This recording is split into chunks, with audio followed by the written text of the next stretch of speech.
Venimos hablando de la expiación limitada. Ciertamente la expiación limitada tenía, o tiene, mejor dicho, varios aspectos importantes que decir, varios aspectos que se extiende. Como les hablé la vez pasada, todavía analizábamos la expiación limitada contra la expiación ilimitada. Entonces, son aspectos que a veces es difícil congeniar, a veces es difícil entender, juntar esos dos aspectos de expiación limitada e ilimitada, y dijimos y concluimos, por supuesto, que son los dos. Los dos están aquí escritos en la palabra, ¿no es cierto? Tanto expiación limitada como ilimitada, ¿no es cierto? Entonces, pero, ahora sí que ahí está el pero, ¿verdad? Entendemos ahora entonces que la obra de Jesucristo, la sangre de Jesucristo fue suficiente ¿para qué? Para todos, ¿no es cierto? Pero efectiva solamente los que creen o los elegidos. Entonces ahí está el punto. Entonces realmente tenemos que ver todavía algunos puntos de la expiación que a mí me interesa mucho compartirles, porque tenemos que agotar todo lo que pudiéramos encontrar en la palabra de Dios. Realmente esto es para tener incluso muchas más clases, todavía muchas clases por delante, pero voy a concretarme a ver en este día el término especial del Antiguo Testamento, lo que habla de la expiación en el Antiguo Testamento, y esto es muy importante para que podamos acomodarlo a lo que hemos estado hablando, ¿no? Entonces, la expiación la entendemos ya en la obra redentora de Jesucristo, pero también vamos a entender lo que es o cómo se planteaba o cómo se llevaba a cabo la expiación en el Antiguo Testamento. Bueno, en primer lugar, la palabra expiación en su raíz, en la raíz de la palabra, se refiere tanto para cubrir como para limpiar. Expiación, tanto para cubrir como para limpiar. Como está en el diccionario teológico, así ustedes lo van a encontrar. Si encuentran cualquier otro diccionario, se van a encontrar con esa definición. Entonces no puede haber duda de que Yahweh o Jehová ha provisto y ordenado la sangre como un medio, escuchen esto, como un medio de expiación, y que esa sangre es apropiada o debe ser apropiada, y al ser apropiada es eficaz en sus resultados. ¿Me están entendiendo? Ese es el punto.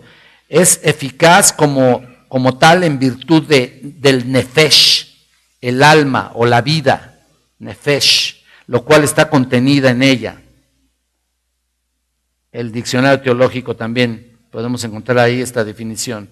Por ejemplo, en Génesis capítulo 9, versículo 6 dice: el que derramare sangre de hombre, por el hombre su sangre será derramada. ¿Se acuerdan? En Génesis 9, 6. Porque a imagen de Dios es hecho el hombre. Entonces, la sangre, ¿qué sucede con la sangre? Representa la vida. Por eso es necesario entender un poco los términos en el Antiguo Testamento y saber lo que realmente Dios quería darnos a entender, quería decirle a la humanidad. Entonces, ahí está, la sangre representa la vida. Ahora, hablando de los términos del Antiguo Testamento que hablan de expiación, en el hebreo son dos palabras muy importantes de hebreas.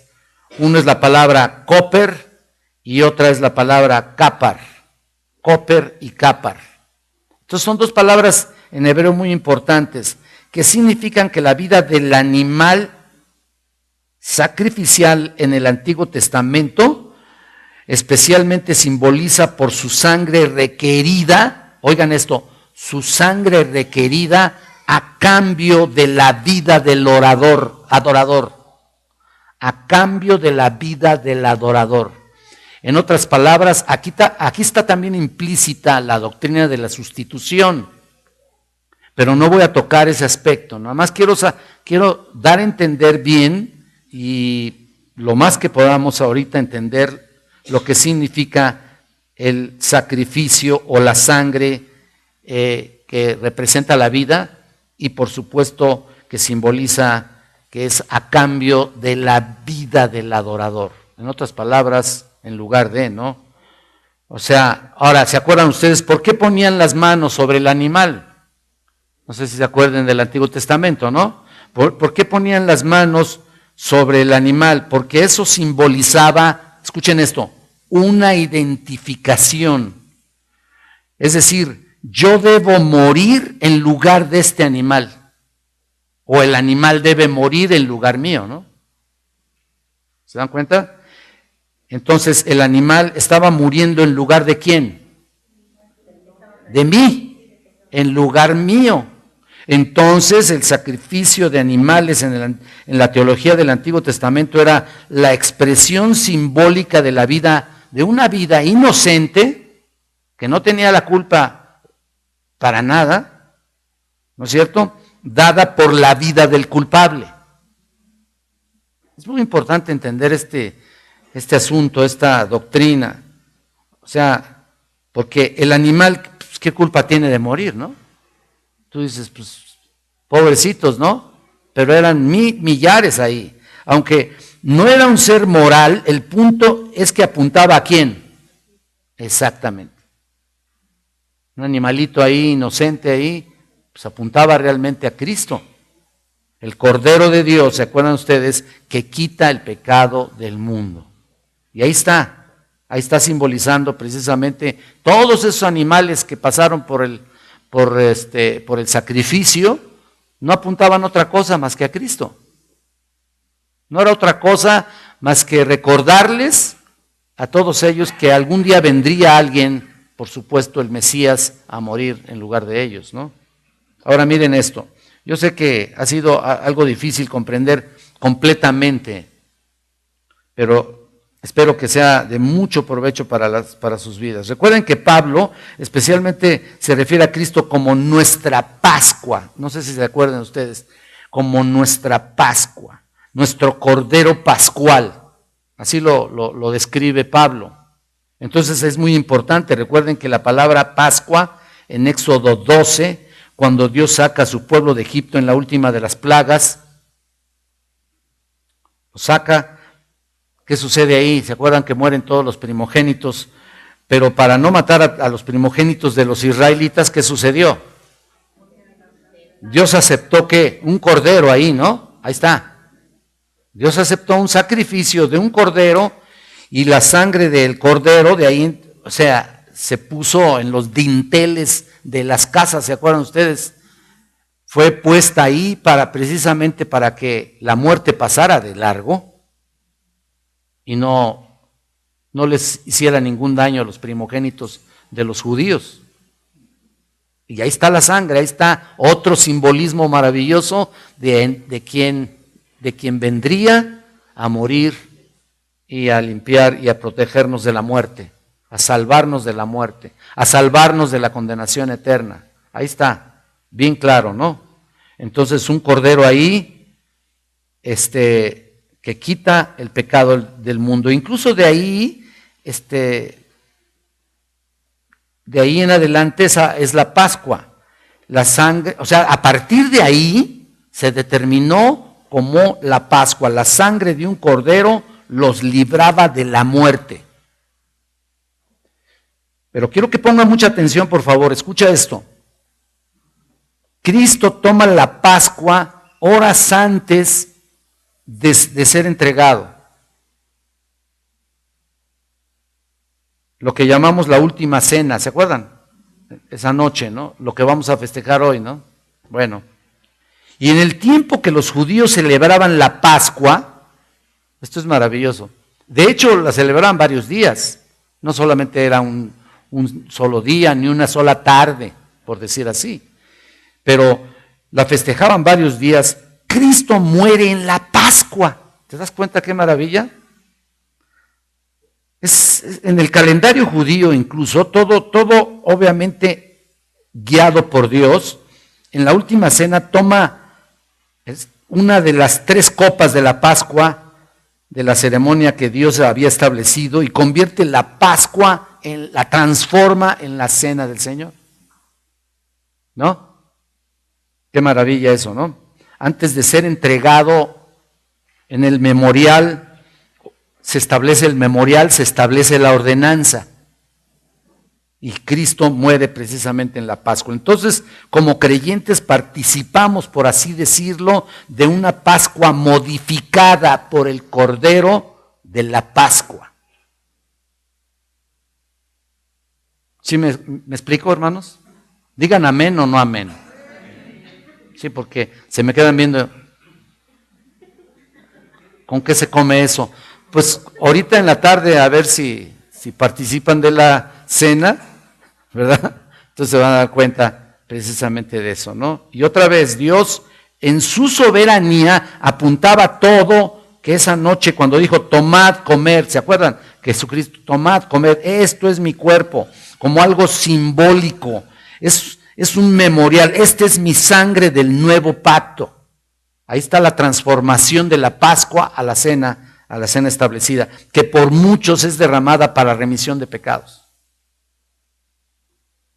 Mateo 26, 28. Y hay que recordar que a través del sacrificio el Señor ratifica, establece el nuevo pacto que Jeremías anunció. Jeremías en el capítulo 31 lo había ya anunciado, que es prácticamente que comenzaría principalmente con Israel. Todo apuntaba a Israel. ¿Por qué? Porque al judío primeramente, ¿te acuerdas? Entonces, realmente la salvación viene de los judíos. Gracias a Dios, ¿no? Pero para no darle cuerda aquí a Víctor, y que se crea así mucho, pudiera haber escogido cualquier otro pueblo, De entre todos los pueblos de la tierra, a Dios le plació escoger a este pueblo terco, este pueblo irreverente, desobediente, rebelde. No te estoy diciendo a ti, Víctor, tú ya estás redimido por la sangre de Cristo, así que ya tus pecados han sido expiados, así que, y no por la Pascua de allá, sino por el sacrificio de Jesucristo. Por eso lo corrieron de su comunidad. Qué bueno, ¿no? Gracias a Dios. Digo, todos lo ven con desdén, así, nomás les habla de Jesucristo y pues imagínense. Entonces, otra vez, sin derramamiento de sangre no hay remisión. En otras palabras, no hay traslado o expiación de pecados. Y escuchen esto, Hebreos subraya claramente la perspectiva doble de Cristo. La perspectiva doble de Cristo. Esto es muy importante porque Él no solamente fue el sacrificio, sino también fue Él el sacerdote que ofreció el sacrificio. En el Antiguo Testamento no existía eso. El sacerdote ofrecía el sacrificio en lugar del pecador y el sacerdote representaba al pueblo ante Dios, ¿no? ¿Ok? Recuerdan que les he dicho que el sacerdote solamente recibía todas las ofrendas y las ofrecía a Dios. El profeta recibía de Dios el mensaje y se las daba al pueblo. Entonces, ahí está. Bueno, pues Jesucristo es todo eso, ¿no? Es lo maravilloso, ¿no? Ahí está. Entonces podemos ver que en el Antiguo Testamento, aunque no existía eso, bueno, ustedes saben que el oficio de Cristo es triple. Es profeta, como dije, porque representa a Dios ante nosotros, es sacerdote, porque nos representa ante Dios, y al mismo tiempo en este caso es rey. ¿No es cierto? Y también Él es el sacrificio. Él lo es todo. ¿Por qué estamos aquí? Porque glorificamos y alabamos a Dios por todo eso, por todo lo que hizo, por todo lo que sigue incluso trabajando en tu vida y en la mía, ¿no?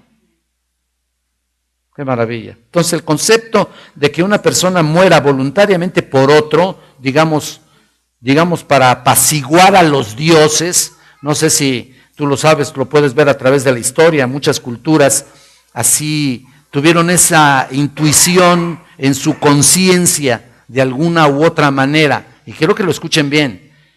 Todas las culturas, o muchas culturas, mejor dicho, sacrificaban seres humanos para disque apaciguar a los dioses, ¿no? ¿Quién les puso ese mensaje ahí a ellos? ¿Leyeron la Biblia o leyeron Hebreos o qué? ¿O Levítico o qué? En su conciencia estaba establecida. Tenían esa idea, esa intuición, apaciguar a sus dioses por medio de sangre humana. Y cuando se había dispersado el pueblo de Israel en el tiempo grecorromano, cuando el mundo era griego, en el tiempo de, ustedes saben, se quedó esa secuela después de que Alejandro Magno dejó establecido ahí, todos hablaban griego, ¿no? Y cuando vino el Señor Jesucristo, pues todos siguieron hablando griego, ¿no? Entonces ahí está, por ejemplo, en el griego una palabra especial compuesta era, me va a costar trabajo pronunciarla, pero hiperapotneskein, hiperapotneskein, morir por. Ahí está algo muy importante, se había formado para expresarlo de alguna manera. El Evangelio de Cristo murió por nosotros. Habría sido fácil entender para las audiencias paganas del siglo I. Esto es muy importante. ¿Por qué? ¿Quién escuchó primero el Evangelio? ¿Quién? Los judíos, por supuesto, Israel. Pero en términos históricos, ¿en qué época de la historia? Realmente en el primer siglo, el contexto de los griegos. Entonces, el concepto de expiación en el Nuevo Testamento, junto con la idea de sacrificio y sustitución incorporados en varios grupos de palabras importantes, nos lleva a concluir que el sacrificio de Cristo es, otra vez, suficiente para toda la humanidad, pero eficaz solamente para los escogidos. Ahí está. Y recuerden, como lo digo en mi clase teológica aquí en el instituto, en el seminario, esto tiene implicaciones inmensas para nosotros, para cualquier pecador. ¿Por qué? Porque no puedes reconciliarte con Dios. Escucha esto, no puedes reconciliarte con Dios a menos de que mueras.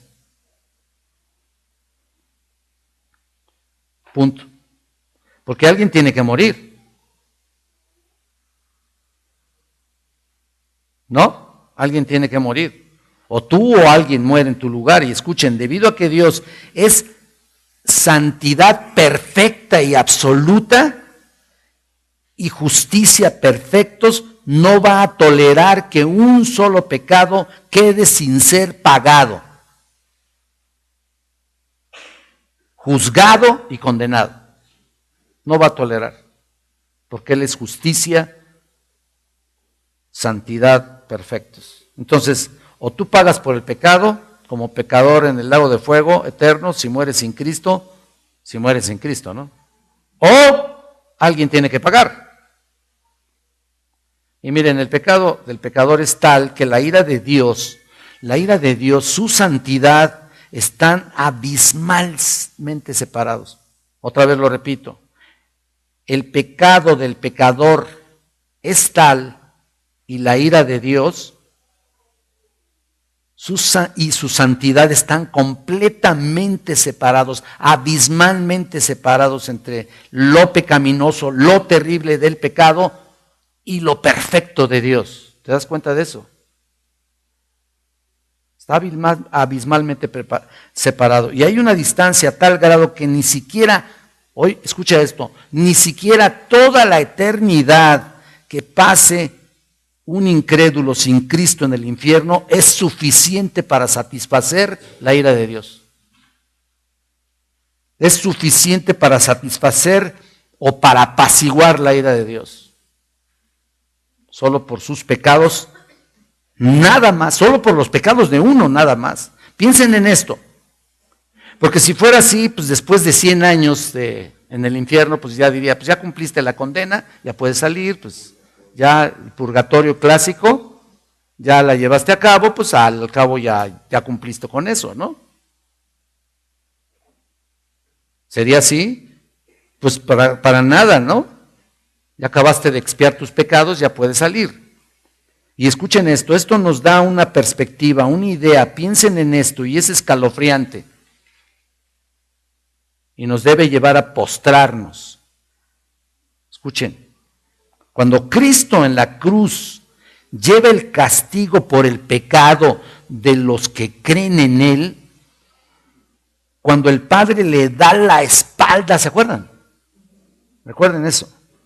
Ya hay una separación que temía el Hijo de Dios, el Hijo, cuando en Getsemaní, ¿se acuerdan lo que dice? Si es posible, pasa de mí esta copa, pero no se haga mi voluntad, sino la tuya, ¿no?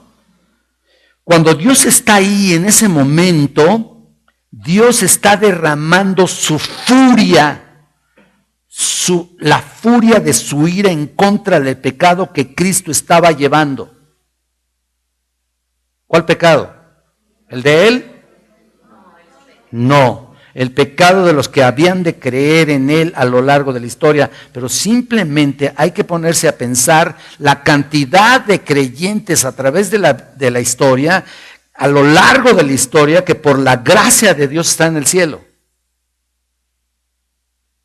Y estaremos en el cielo, gracias a Cristo, gracias a Dios, gracias a que murió en nuestro lugar. Él cargó todas las eternidades, y lo he dicho varias veces, de tormentos que todo creyente a lo largo de la historia merecía.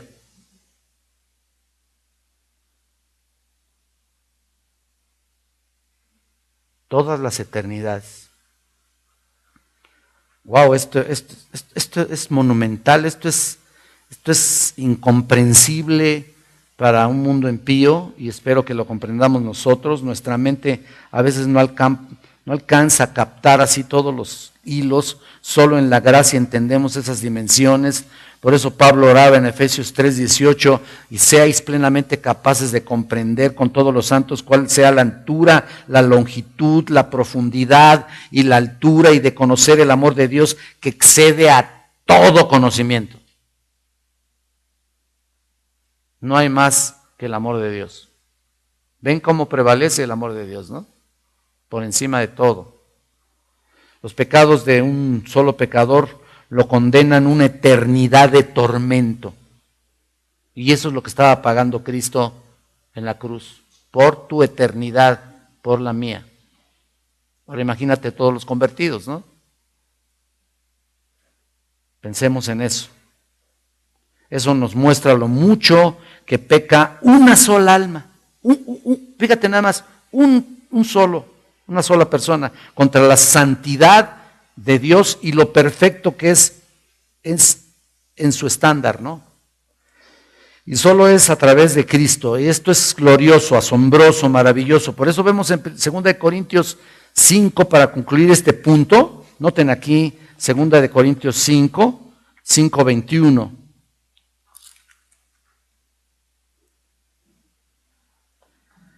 Y aquí está la doctrina, ¿no? Está clara la doctrina aquí, se muestra en este pasaje. Al que no conoció pecado, por nosotros lo hizo pecado, para que nosotros fuésemos hechos justicia de Dios en él. Qué maravilla. Recuerden, Dios en la cruz, lo vuelvo a traer a su mente. Y esto servirá también para en la tarde, para los que estemos conscientes de la expiación de Jesucristo. Recuerden, Dios en la cruz trató a Cristo como si hubiera cometido todos los pecados que has tenido en tu vida y todos los pecados a lo largo de la historia que han tenido todos los creyentes. Lo trató como tal. Quiero aclarar algo, no es que él se haya convertido en pecador, esto tampoco es cierto, esto no es cierto. No es así. Dios lo trató como si hubiera cometido, ¿de acuerdo? Que quede muy claro eso, lo trató como si hubiera cometido. hecho todos esos pecados que hiciste. Lo trató en la cruz como si hubiera dicho todas las palabras pecaminosas que has dicho y las que dirás en toda tu vida, y lo trató en la cruz como si hubiera cometido todos los pecados, intenciones pecaminosas que has tenido y que tendrás en tu vida aún como creyente. Aún como creyente. ¿Por qué? Porque padece y perdona, mejor dicho, los pecados pasados, presentes y futuros. Así de extensa es la expiación de Jesucristo a tu vida y a la mía. Entonces lo trata como si Él hubiera vivido tu vida de pecado así. Todas esas actitudes, todos esos pecados que incluso tú recuerdas y que tú mismo, yo mismo me avergüenzo. Y lo trató así el Señor en la cruz. Y todos los que se han convertido y todos los que vendrán a convertirse. Entonces, pero, escucha esto, al que viene a Él con arrepentimiento y fe y cambio verdadero, escucha esto, Dios trata al pecador como si tratara a su hijo, sin pecado. Dios te trata a ti como si fueras, por eso nos llamamos cristianos, ¿no? Como si fueras sin pecado. Qué obra tan completa y tan maravillosa, ¿no? Como limpiecito. Qué maravilla. Entonces, ¿Cristo tuvo algún pensamiento pecaminoso en algún tiempo de su vida? No, nunca. Te trata a ti, que has venido en arrepentimiento y fe, como si nunca en tu vida hubieras tenido un deseo malo, un pensamiento malo, una intención pecaminosa, como si nunca hubieras tenido una palabra, intención o acción pecaminosa. Mira nomás, qué maravilla, qué dimensión de esta obra maravillosa de expiación. En otras palabras, te trata a ti como si fueras perfecto, pues. ¿Igual a quién? A Cristo. Esto es asombroso, es por eso. Noten otra vez la perfección del amor de Dios. Dice en Mateo 5:48, ¿quieres entrar al cielo? Muy bien. ¿Quieres entrar al cielo? Sí. Bueno, sed pues perfectos, sed pues vosotros perfectos, como vuestro Padre que está en los cielos es perfecto.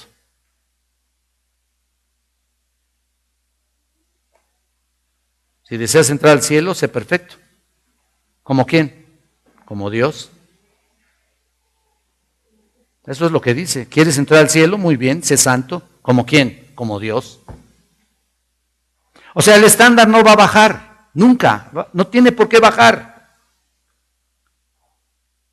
Por eso cuando se limita, o mejor dicho, cuando se baja ese nivel o ese estándar en cuanto a la enseñanza de la doctrina de la expiación o y cualquier otra doctrina, pues lo deja al aire, ¿no? En otras palabras, pues soy cristiano, pero tengo aspectos permisibles, ¿no? Tengo actitudes permisibles de pecado. Me doy el lujo de hacer cositas, ¿no? Ahí estoy. Pecaminosas. Bueno, total, me vuelvo a arrepentir, ¿no? Total, le vuelvo a pedir perdón a Dios. Total, no hay problema. Claro que sí te vuelves a arrepentir, claro que sí le puedes volver a pedir perdón al Señor, claro que sí, y te vuelve a recibir, claro que sí te vuelve a recibir. Por supuesto que te vuelve a recibir, pero ese no es el estándar de Dios. Dios lo estableció perfectamente bien claro aquí en Mateo 5:48. Sed pues perfectos como vuestro Padre es perfecto, punto. No hay términos medios, no podemos rebajar ese estándar, porque sí. Sed santos, ¿por qué? Porque yo soy santo, ahí está. ¿O quieres ganarte la salvación por obras? Hay cristianos que parece que la están ganando por obras, ¿no? También. Eso no es así. Y este es el punto, ahí está el requisito. Lo cumples, entras. Eso es lo que es la esencia, enseña la Biblia. Y obviamente Dios, en su amor, como sabes, que ninguno... Eso refleja la ley, tiene santidad perfecta, pero bueno, ¿Quieres entrar al cielo? Recuerda al joven rico. ¿Te acuerdas de Mateo 19, no? El joven rico ahí estaba, ¿no? Pues todo lo he cumplido. Pues todo lo he guardado. Guarda mis mandamientos. Ah, sí. Bueno, ve, vende todo lo que tienes y dalo a los pobres. ¿Y qué pasó con él? Mira, si los estándares de Dios no estamos dispuestos a cumplirlos, así como el joven rico dio la media vuelta y se fue. Entonces, ahí está, guarda los mandamientos, que no solo implica eternamente, recuerden eso, ¿no? Sino internamente. Guardar los mandamientos es internamente, que tus deseos, tus motivos, pensamientos, todos, que ni siquiera pienses en mentir, ni siquiera pienses en deshonrar a tus padres, nunca. Si lo haces de manera perfecta interna, externamente, entras al cielo, ¿no? Bienvenido, es posible. ¿Será eso posible? Si lo haces de manera perfecta interna, pero externamente, pues te van a decir bienvenido. Gálatas 3, la ley es un ayo, acuérdate, es un ayo. Tú cumples la ley y te lleva ¿a quién? A Cristo, ¿no? Esto es la ley. Exhibe, desenmascara, realmente la ley vino precisamente a eso. Y la palabra de Dios es precisamente lo que hace en el pecador. Exhibe, desenmascara la pecaminosidad para que caigas postrado y le pidas a Dios como el publicano de Lucas 18. Recuerdan, Dios, sé propicio a mí, pecador. Esa es la obra de la palabra de Dios, es la obra de Dios a través de su bendita palabra. Y eso es lo único que nos queda hacer. Pero si son como aquellos que entran ay, bueno, pues te doy gracias porque mira, pues yo no le hago mal a nadie. Pues, total. Y no soy como aquel que está allá. No soy como ese que no da diezmo, no da ofrenda. No soy tan malo, pues. En el fondo, de veras que soy bueno. No sé cuántos han escuchado así a la gente que dicen, no, mi compadre, no, hombre, tremendo, pero en el fondo es bueno. ¿Sabes qué? En el fondo, lo que tiene en el fondo es lo terrible. Finalmente lo que hace es un reflejo de lo de adentro. En el fondo es bueno. Ese dicho, por favor, yo se los he oído a cristianos, quítenlo, por favor. ¿Cómo que en el fondo es bueno? Si en el fondo es lo peor, ¿no? Bueno, pues entonces ahí, recuerda, o quieres ser el publicano o el rico. Prefiero ser el publicano. Sé propicio a mí, pecador, Señor. Eso es lo único que nos queda. Ten misericordia de mí. No puedo hacer nada. Porque si tú, Dios, no tienes misericordia, pues yo estoy acabado. Yo estoy frito. Voy a estar en el infierno, ¿no? Pero Él ha tenido, y ha tenido paciencia. La tuvo y la ha tenido para con su propio pueblo, su pueblo de Israel, que fueron terribles. Terribles. Pero ¿sabes qué? Cuando venimos a la época de la gracia, bueno, todo el tiempo ha sido salvación por gracia, todo el tiempo. Gracia simplemente es un regalo. ¿Y qué significa? Pues que nada te cuesta, que es dado así, nada más. Ah, pero ¿qué significa nada más? ¿Darlo así porque sí? No. ¿Implica qué? Implica el reconocimiento de tu pecado, implica precisamente el postrarte y declararte culpable delante de Dios, precisamente implica el arrepentimiento de tu pecado, pero no solamente es eso, todavía me voy más al fondo, la transformación de tu vida y la transformación de tus actitudes. En otras palabras, el que está en Cristo, nueva criatura es, ¿qué? Las cosas viejas, ¿qué? Todas son hechas, ¿qué? Nuevas. Dios no dice, ay, bueno, mira, haz lo que puedas hacer. Bueno, mira, trata de hacerlo. Bueno, mira, yo comprendo como eres. Hazle la luchita, ¿no? ¿Con eso es suficiente? Mira, busca la manera, pero ya con eso me doy por bien pagado. ¿Qué es eso? Qué terrible, ¿no? Obviamente todo depende de Él, porque yo estoy en una posición de condenado, de acusado, no tengo voz ni voto, y Él es en una posición de que Él es el juez supremo, el juez perfecto, Él es el ofendido, no yo. ¿Yo qué? Yo soy el culpable. Entonces esto nos da una probadita minúscula de la gloria de Dios, de lo que es la expiación. Entonces, ahora bien, vamos a entender la expiación. Si tienen ustedes sus hojas, acuérdense, vamos a ver ahí en algunos términos en cuanto al Evangelio de Juan. La expiación en el Evangelio de Juan, con las dos clases que tratan precisamente el tema de la muerte de Cristo. Ya dijimos, uno presenta la muerte de Cristo cuya intención es salvar a un pueblo en particular, la otra presenta su muerte teniendo implicaciones universales. ¿Cómo hemos de comprenderlas? Miren, son realmente un antimonio que nunca puede armonizarse. ¿Ya?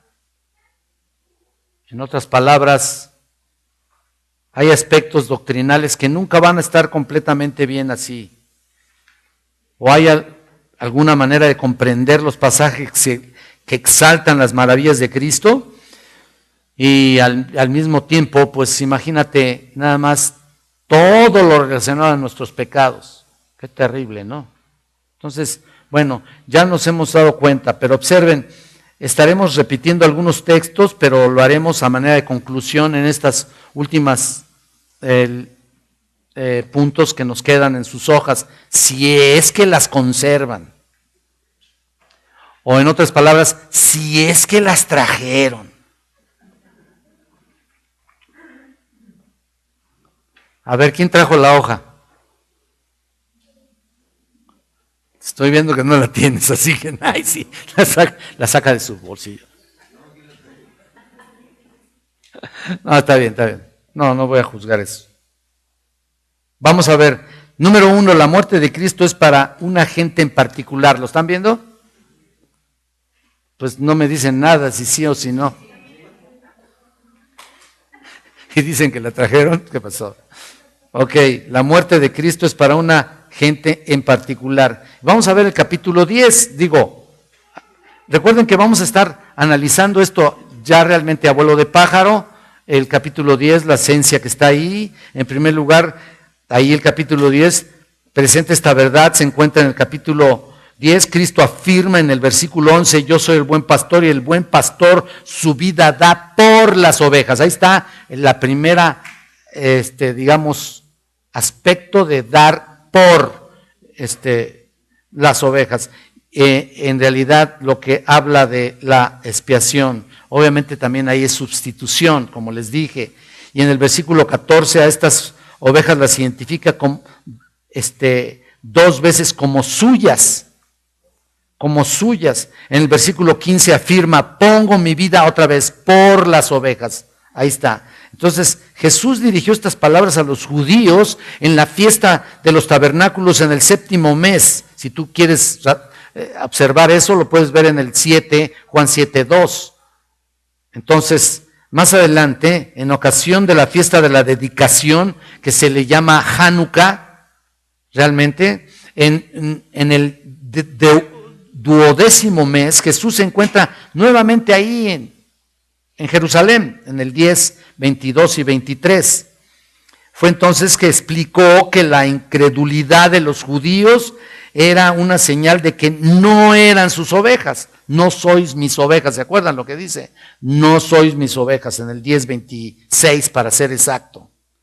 ¿no? Es decir, no les había sido dado por el Padre esa oportunidad, por decir, vaya, oportunidad, no quiero utilizar esa palabra porque parece ser que se cierran todas las posibilidades. Dios les dio todas las oportunidades habidas y por haber, todo el tiempo, pero ellos no quisieron nada. Entonces, pero no eran sus ovejas, no eran objetos de su muerte redentora. En el versículo 27 nos da dos características de sus ovejas.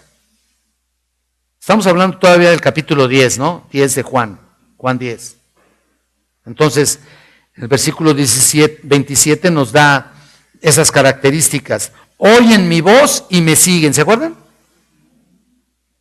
Los que eran de él y finalmente los que le iban a seguir son los que lo escucharían y los que le seguirían. No solamente se quedó en los que le escucharon. Mira, ¿cuánta gente no le escuchó? Miles. Multitudes, decían los judíos, multitudes le siguen. Pues sí, pero mira, de todas esas multitudes se limitó realmente ese grupo a unos cuantos, a proporción de todo el pueblo de Israel, eran unos cuantos. Entonces, no eran sus ovejas oyen su voz y le siguen, les brinda vida eterna destinada a ellas, porque da su vida por ellas. Entonces, otro pasaje que tiene relación con el tema se encuentra en el capítulo 21. También ahí Cristo restaura y vuelve a comisionar a Pedro en el 21 del 15 al 19. Pedro, bajo el señorío de Cristo, deberá ser el pastor ahí. Incluso lo vuelve a repetir en 1 Pedro 5 del 1 al 5. Ahí está, el pastor de las ovejas. La motivación de Pedro para cumplir su obra es el amor de Jesucristo y su obra maravillosa y redentora que había hecho en él, y por supuesto por aquel que dio su vida por las ovejas. Y finalmente, recuerden que todos los apóstoles, todavía estaba el Señor con vida humana, por supuesto, aquí en este mundo, y los apóstoles no entendían nada. No entendieron lo que, hasta se preguntaban unos a otros, ¿no? ¿No lo encuentran seguido así en los evangelios? Se voltean. No habían entendido nada. Y es terrible, ¿no? Ellos vinieron a comprender todo, o bueno, no creo que absolutamente todo, ¿no? Pero aún así vinieron a comprender lo básico, lo elemental, lo que finalmente les sirvió para seguir, para comenzar a escribir. ¿Se acuerdan? La inspiración del Espíritu Santo para escribir los libros que tenemos hasta ahora. ¿Hasta cuándo? ¿Saben cuándo? Cuando Jesucristo partió a la presencia del Padre y vino el Espíritu Santo en el día de Pentecostés, en la fiesta de Pentecostés. Hasta entonces empezó a caerles realmente la conclusión. Empezaron a concluir, pues con razón esto nos dijo, y esto nos dijo, y aquello. Y por supuesto, obviamente, inspirados por el Espíritu Santo, inspirada la Escritura, ellos escribieron, utilizó Dios su carácter y su personalidad para escribir lo que ahora tenemos. En el capítulo 11, lo tienen ahí en su hoja, también otro pequeño análisis de esto. Recuerden que estamos solamente dando un pequeño análisis de la obra de expiación o la obra redentora. El próximo pasaje se encuentra del 47 al 53 del capítulo 11. Ahí Jesús Jesús ahí acababa de sentir o de realizar su último gran milagro, mejor dicho, no sentir, sino realizar su gran milagro público al resucitar a Lázaro, ¿se acuerdan? Ahí en el 38 al 44, y en consecuencia de eso, muchos de los amigos de María creyeron en él. No obstante, algunos fueron y reportaron lo sucedido a los fariseos, ahí en el 11, 45 y 46, lo reportaron, ¿no? Y los líderes religiosos judíos reunieron un concilio para discutir o para decidir el curso de acción a seguir con respecto a Jesús, porque había realizado tantos milagros ahí y habían muchos que se habían convertido, que pues eso ya era ofensivo, bueno, desde su presencia en esta tierra, ¿no? No obstante, si le seguían, pues era peor. Entonces consideraron a Jesús y sus obras como el origen de intranquilidad pública, ustedes se acuerdan, ¿no? Que pudiera provocar que los romanos recurrieran a medidas severas para aplastar al pueblo judío y la estructura religiosa tal como estaba constituida en ese momento. Y entonces ellos tenían que decidir algo, tenían que concluir en algo. ¿Se acuerdan que entonces Caifás, el sumo sacerdote, pronuncia una profecía importante en el versículo 51, ¿no? Y aunque para él no era más que un político astuto, digamos, por decir así, o un movimiento político sagaz ahí, Dios habló por medio de las palabras de Caifás. Tú dices, ¿cómo? ¿Utilizó un impío para dar una profecía? ¿Sí? ¿Por qué no? Si utilizó a la burra de Balaam, hasta para que hablara. ¿Se dan cuenta? O sea, para Dios no hay imposibles al respecto. Si tú ves en Números 22 y 24, del 22 al 24 vas a ver el acontecimiento de la burra de Balaam.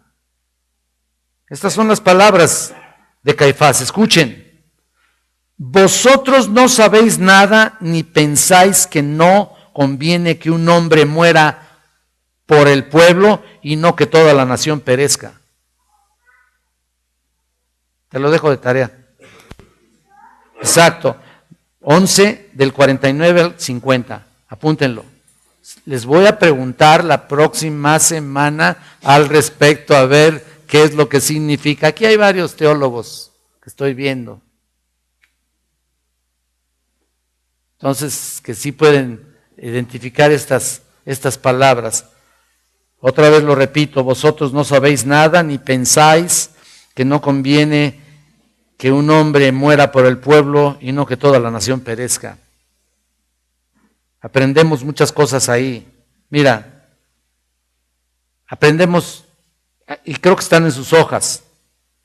Número 1, esta acción de dar muerte a Jesús. ¿Sí? ¿Sí lo están viendo, no?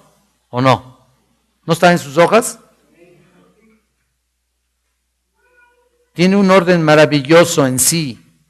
Es oportuna en el paso de la historia, por supuesto. Jesucristo tendría que morir. Y mira, no basándome específicamente solamente en este texto que dijo Caifás, pero sí también en otros aspectos. Número 2, su muerte produciría un gran bien al pueblo. Y aquí sí ya es más abocado al texto que les digo, es decir, al pueblo de Dios, o como lo interpreta Juan, los hijos de Dios que estaban dispersos, ¿no? Estaban dispersos como ovejas que no tienen pastor, es decir, aquellos a quienes Dios ha escogido del mundo y dado al Hijo, o que todavía no han creído en Él. Allá, y finalmente eso produciría, por supuesto, la muerte de Cristo produciría ese gran bien al pueblo. Número 3, su muerte sería el medio para preservar una parte de la nación como pueblo de Dios. Mira, no solamente es la muerte aquí, ya casi en el versículo, en este último punto, estamos casi enfocándonos a la perseverancia de los santos. Y esa es precisamente la siguiente doctrina que vamos a estar viendo. Entonces, su muerte sería el medio para preservar una parte de la nación como pueblo de Dios, cuando dice que la nación entera no perezca. Ya les estoy dando un norte. Yo creo que ya los que me van a traer eso a lo mejor los paso aquí a que nos den la clase aquí, ¿no? Juan nos informa que en este sentido Jesús había de morir por la nación. Versículo 51. Esta profecía que Caifás no dijo no dijo por sí mismo o por su propia iniciativa. Presenta la verdad de que la muerte de Jesús no fue para todos indiscriminadamente, sino para un grupo en particular de personas, los hijos de Dios. Entonces, tanto de la nación judía como de cualquier otra nación, como de cualquier otro gentil. Bueno, vamos al capítulo 13 de Juan. Creo que nada más este es el único que decimos y aquí terminamos. En el capítulo 13, que relata la última cena, y pues que quede acorde a lo que vamos a realizar, leemos: antes de la fiesta de la Pascua, sabiendo Jesús que su hora había llegado para que pasase de este mundo al Padre, como había amado a los suyos que estaban en el mundo, los amó hasta el fin. O literalmente significa eternamente. Hasta el fin es la palabra, realmente significa en su totalidad o eternamente. Y aquí vemos que su muerte se presenta como motivada por un amor por los suyos, por supuesto. Ella, por supuesto, ya antes de la fundación del mundo, ya sabía de alguna manera que tendría que venir. Y esto es algo increíble, ¿no? Y a lo largo del capítulo Jesús enfatiza su obra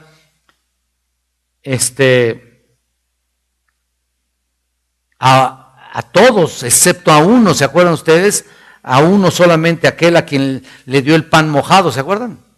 Que finalmente Judas Iscariote, el que lo traicionó, sino que a los que había escogido, no a él, sino a los que había escogido, y como consecuencia estarían juntos. ¿Para qué? Para que os améis unos a otros así como yo os he amado, dice el Señor.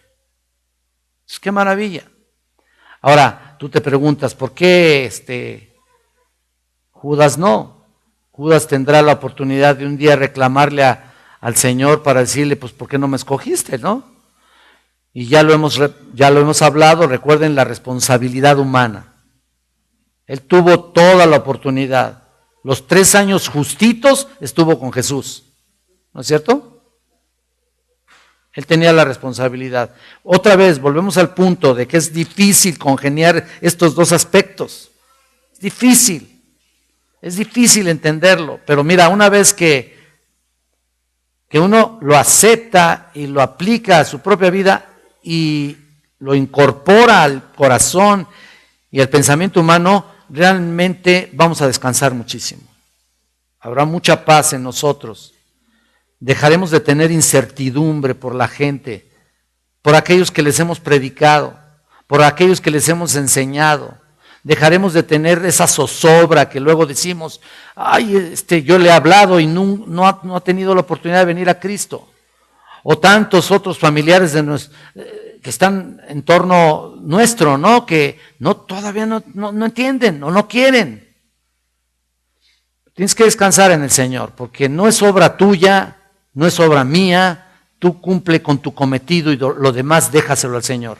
Recuerda que uno es el que siembra, otro es el que riega, ¿pero qué?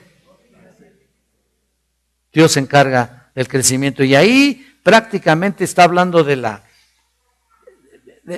la respuesta a ese nuevo nacimiento. Así que el crecimiento es básico. Si no hay crecimiento en un cristiano, en un hijo de Dios, entonces o una de dos, o no ha nacido de nuevo realmente, o sencillamente no puedo dejarlo en un enano espiritual, porque no aparece esto aquí. Pero Pablo dice, vosotros no sois carnales, dice, y ¿sabes qué? Aquí no hay cristianos carnales. O somos cristianos o somos carnales. Es como decir, cristianos impíos. ¿Esos somos? ¿Son algunos? No. O son impíos o son creyentes. Una cosa es que tengamos debilidad humana, que estemos luchando con nosotros mismos, que estemos ahí teniendo problemas con nosotros mismos, y otra cosa es realmente ser impío y no poder ni siquiera, o mejor dicho, tratar de justificarnos solamente porque conocemos algo de la Escritura, porque venimos los domingos o porque damos una buena ofrenda, ¿no?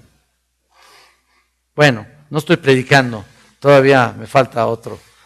Así que vamos a terminar con esto, vamos a despedirnos y vamos a prepararnos para